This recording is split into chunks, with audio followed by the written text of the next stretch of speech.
December 11th, 1996. The Yukon Territory, Canada. A night so cold, the air itself seemed frozen, the stars sharp against the black sky. Along the quiet highways that cut through the wilderness, drivers were alone with the dark, their headlights carving tunnels of light through the snow. And then they saw it. At first, it was nothing more than a glow, a faint radiance in the distance, too steady to be headlights, too silent to be an aircraft. The glow grew brighter, spreading across the tree line. Some slowed their cars, others pulled over entirely, eyes fixed upward. What they described defies logic. Above the highway hung a massive object, not a plane, not a balloon, not anything Earth had built. Witnesses would later struggle to find words. Most compared it to a football stadium suspended in the sky. Enormous, silent, and close enough to block out the stars. The drivers stared in awe and in fear. The object was covered in lights, hundreds of them, arranged in geometric patterns. Some glowed white, others pulsed red or amber. They were not like navigation lights of airplanes, but more like windows, as if they were looking into something vast, hollow, alive. One witness said it stretched across the sky, like a city floating above the road. Another claimed it was so big it made my truck feel like an ant. And the most terrifying detail, it moved slowly, not racing, not darting, but crawling silently over the Yukon wilderness as though inspecting the land below. Reports poured in later from drivers across a 200-kilometer stretch. Some saw it hovering, others swore it drifted low, barely above the treetops. All agreed on one thing. It was the largest flying object they had ever seen. The silence of the Yukon night made it worse. There was no roar of engines, no sonic boom. Only the soft crunch of snow under boots as witnesses stood frozen watching. A sky that should have been infinite was suddenly full. The object's shape became clearer the longer they looked. Some described it as rectangular. Others said it was diamond-shaped. But the scale was undeniable. Hundreds of meters across, easily. Perhaps a kilometer. Something so big it could never fly by the laws of physics, yet there it was. And then came the strangest detail. Witnesses claimed the object seemed almost transparent at times, as if parts of it flickered in and out of existence. The lights were steady, but the structure itself shimmered, bending the air around it. One driver whispered later, "It wasn't just flying over us. It was watching." The Yukon is a land of silence, of wilderness untouched. On that night, the silence was broken not by sound, but by scale, a presence so vast it crushed the soul. And as the drivers stared upward, another thought crept in, unspoken but chilling. If this was a ship, who or what was inside? The night of December 11th, 1996, was bitterly cold. Temperatures plunged far below freezing, the kind of Yukon night where even breath turned to frost in seconds. Yet dozens of drivers left the warmth of their vehicles to stand outside, staring at the impossible sky above. The first reports came from the Fox Lake area, a remote stretch of highway about 60 kilometers from Whitehorse. Drivers pulled over to the side of the road, some leaving engines running, headlights casting eerie cones of light into the snow. What they saw above them defied belief. It was huge, one man later said, his voice trembling in interviews. Not just big, bigger than anything, bigger than the mountains behind it. The object stretched across the sky, easily the length of multiple football fields. Its sheer size dominated everything around it, dwarfing the trucks, the pines, even the frozen lake below. The witnesses were unanimous. This was no airplane. Some described it as rectangular, others as diamond-shaped, with edges that seemed sharp, yet blurred at the same time. Its surface was covered in an array of glowing lights arranged in geometric precision. White lights lined its edges. Amber and red glowed in patterns across its body, pulsing slowly as if alive. A woman from the area described the lights as windows. She said she had the strange feeling of being watched, as though something or someone was looking out. Another witness recalled the silence most vividly. "It was so big," he said, "that you expected to hear engines, some kind of roar. But there was nothing, just quiet, like it was swallowing the sound around it." As the object drifted, it seemed to interact with the environment. Witnesses claimed the stars behind it disappeared, as if the sky itself had been erased. The lights from the craft reflected faintly off the snow, bathing the frozen lake in an otherworldly glow. One truck driver reported that his CB radio crackled with static when the object passed overhead. Another said the headlights of his truck flickered for a few seconds. The connection between the craft and the vehicles on the ground was undeniable. The sightings weren't confined to Fox Lake. Over the course of that night, reports stretched across a 200-kilometer corridor of highway. From Carmack's to Pelly Crossing, people described the same thing: a gigantic, silent craft slowly making its way across the Yukon wilderness. A father driving with his children said they were terrified, huddled together as the craft passed directly overhead. His daughter, only 10 at the time, said she saw shapes moving in the lights, like shadows inside windows. Another group of witnesses in Pelly Crossing claimed the object lowered itself near the tree line, hovering for several minutes. They said the snow on the ground glowed faintly beneath it, though no heat was felt. The consistency of the testimonies is what makes the Yukon sighting so extraordinary. Dozens of people, spread across hundreds of kilometers, all saw the same thing.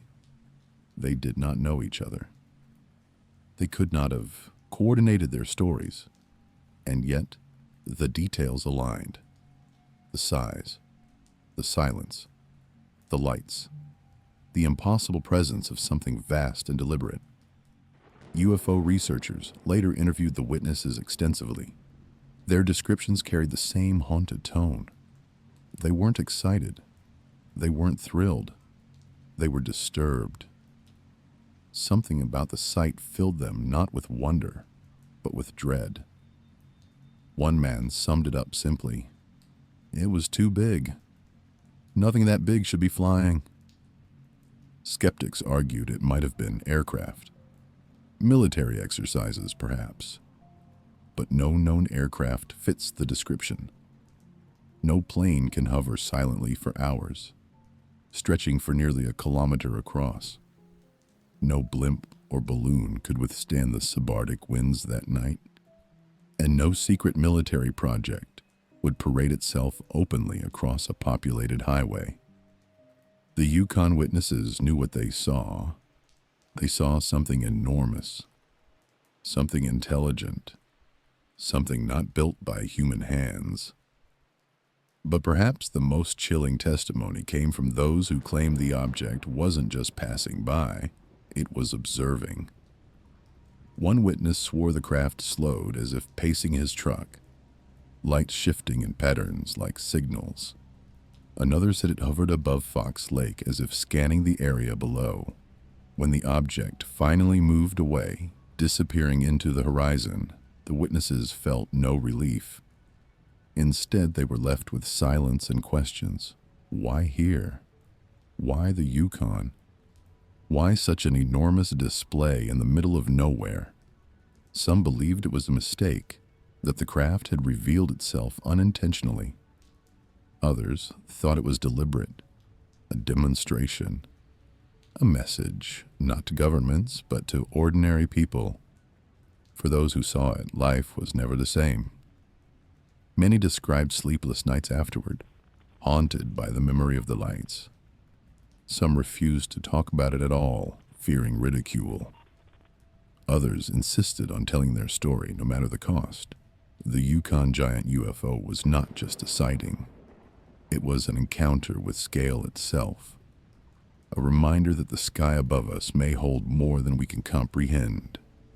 And yet, as extraordinary as the event was, it was only the beginning, because when researchers dug deeper, they found unsettling patterns, links to other massive sightings, and whispers of something far older. In the weeks after the Yukon sightings, whispers began to spread. Too many witnesses, too many consistent reports. Local radio stations received calls. Newspapers printed fragments of stories. And soon, UFO researchers descended on the frozen highways, interviewing truck drivers, families, and townsfolk, who all swore to the same impossible sight. But officialdom responded with silence. The Canadian government issued no statement. The Royal Canadian Mounted Police took no official reports. When asked, military officials denied conducting any tests that night. To them, nothing had happened.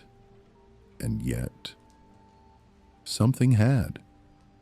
Researchers compiled dozens of interviews, each painting the same chilling picture. A massive, silent craft crawling across the Yukon. Their documentation became one of the most detailed mass sightings in Canadian history. But without government acknowledgement, it remained a folklore event. A mystery relegated to the margins. This silence itself became suspicious. Why ignore such a wave of testimony? Why not at least investigate? Some suspected the government knew more than it admitted. Perhaps radar had tracked the object. Perhaps military officials had been warned to say nothing. Or perhaps, more disturbingly, they too were powerless to explain what had happened. The Yukon Giant UFO was not the first report of something so massive. Across the world, similar sightings have emerged, fleeting glimpses of objects so large they defy imagination. In 1996, just months before the Yukon case, witnesses in the Arizona desert reported seeing a massive V-shaped craft, later dubbed the Phoenix Lights. Thousands saw it. The object was described as a floating city, its size dwarfing aircraft carriers.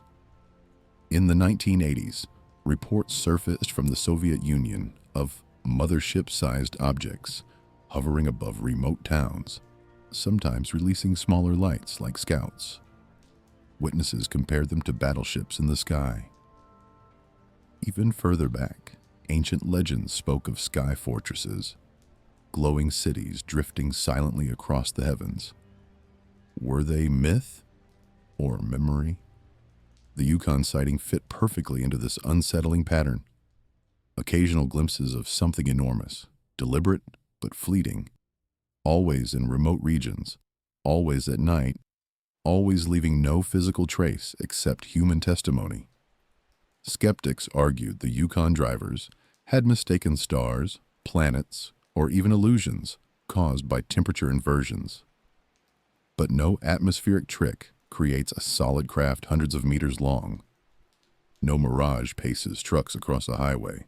No star makes CB radios crackle with static. The people of the Yukon knew their land, their skies, hunters, truckers, and locals alike. These were not dreamers. They were witnesses. And their voices carried a weight no scientist could easily dismiss. Yet still, silence. The more researchers pressed, the more doors closed. The military remained mute. Government offices denied records. UFO files, if they existed, stayed locked.